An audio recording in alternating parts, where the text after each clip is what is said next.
Pakistan Peoples party کے رہنما ندیم افضل چند نے کہا ہے کہ وہ رات کو پریس کانفرنس کی وجوہات یہ تھی کہ کافی دنوں سے ڈسکس ہو رہا تھا اور ہیجانی کیفیت میں قوم مبتلا تھی کہ کس کی حکومت بن رہی ہے، جس کو نکالنے کے لیے ہم نے رات کو پریس کانفرنس کر کے بتا دیا کہ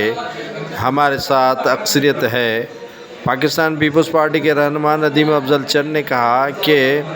مسلم لیگ نون کے سربراہ اور پیپلز پارٹی کے قائدین کے درمیان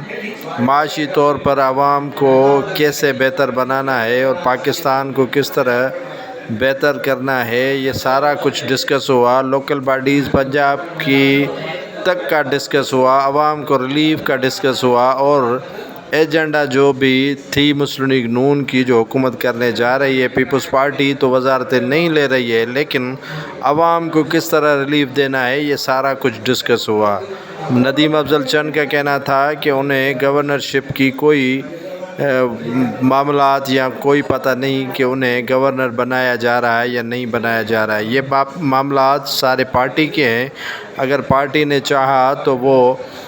گورنر بھی بن سکتے ہیں، اگر پارٹی نے نہیں چاہا تو وہ گورنر نہیں بن سکتے۔ ندیم افضل چند کا کہنا تھا کہ بلاول بھٹو زرداری اور شہباز شریف کے درمیان ڈسکس ہوئی اور اس کے بعد معاملات طے ہوئے۔